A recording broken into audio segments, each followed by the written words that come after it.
زیغم صاحب، ہم تو عوام کو ریلیف دینا چاہتے ہیں مگر آئی ایم ایف نہیں مان رہا. یہ جملہ ایک مستقل سیاسی ڈھال بن چکا ہے. عوام تیاری کر لیں.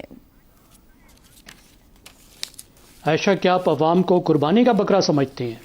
اشرافیہ اور حکومت تو یہی عوام ہرگز نہیں، بالکل نہیں سمجھتے. نہ عوام قربانی کا بکرا ہیں اور نہ وہ سمجھتے ہیں. عوام مٹن شاپ کا بکرا ہے. قربانی کا بکرا سال میں ایک دفعہ کٹتا ہے.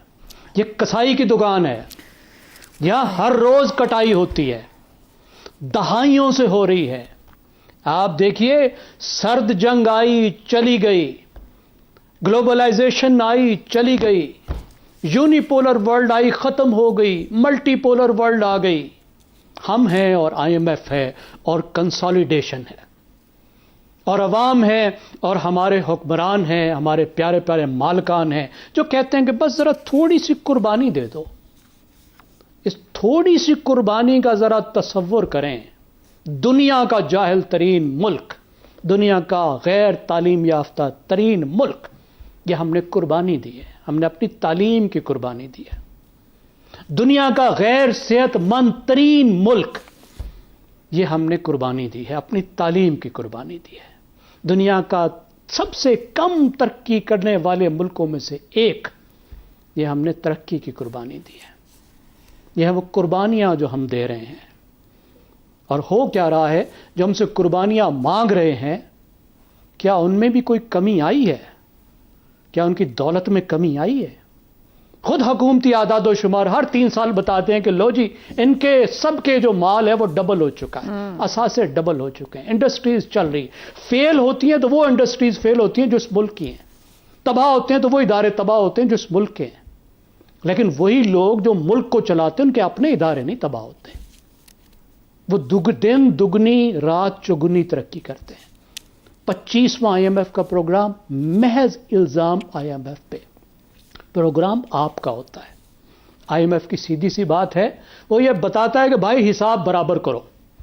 یہ نہیں ہو سکتا کہ تم کماؤ کم اور خرچو زیادہ اور پھر ہمارا ادھار واپس نہ کر سکو اور دوسرے اداروں کا ادھار واپس نہ کر سکو. جتنے ڈالر ہیں اس میں گزارا کرو، روپیہ جتنا گرتا ہے گر جائے. اس کے بعد آپ نے اس کو بتانا ہے کہ کیسے آپ کتنے پیسے نکالیں گے، کتنے میں گزارا کریں گے.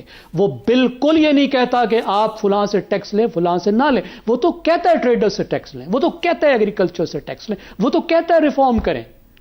لیکن کروانا اس کا کام نہیں ہے، کیونکہ وہ ریفارم والا ادارہ ہی نہیں ہے. وہ صرف حساب کتاب ٹھیک کرنے. تو پھر ہماری اشرافیہ اپنے لیے اور اپنوں کے لیے بجٹ بناتی ہے اور جو کچھ لینا ہے وہ سب عوام سے لیتی ہے. بالکل، اس میں کوئی شک نہیں. 4 سال کو دیکھ لیجئے. مجھے دیکھیں، یہ 4 سال جو مشکل سے گزر رہی ہے پاکستان کی عوام اور ہماری حکومت شبانہ روز محنت کر رہی ہے، اس قربانی کا کیا صلہ ملا؟ کون سی ریفارم ہو گئی؟ ٹھیک ہو گیا. چلیں، ایک گھر قربانی دے رہا ہوتا ہے نا، وہ گھر قربانی دے رہا ہوتا ہے، وہ کہتا ہے میں بچوں پہ خرچ کر رہا ہوں، بچوں کو تعلیم دلا رہا ہوں، آج سے 20 سال بعد میرے بچے مجھ سے بہتر ہوں گے. درست. وہ اپنے بچوں پہ خرچ کرتے ہیں اور ان کے بچے بہتر ہو جاتے ہیں، ان کے کاروبار بھی بہتر ہو جاتے ہیں. آپ نے ٹھیک پوائنٹ کہا. کیا کل گورننس بہتر ہوگی؟ کون سی، مجھے بتائیے، کون سی اسٹرکچرل ریفارم ہوئی ہے کہ مجھے یہ تسلی ہو کہ کل کا دن بہتر ہوگا؟ درست ہو گیا. اس 4 سال کی کوئی ایک اسٹرکچرل ریفارم دکھا. They have nothing to show. ٹھیک. صرف آئی ایم ایف کے نام پہ بزنس ایز یوزول. یہ سب بہانے ہیں to run the country on business as usual mode. ٹھیک ہو گیا.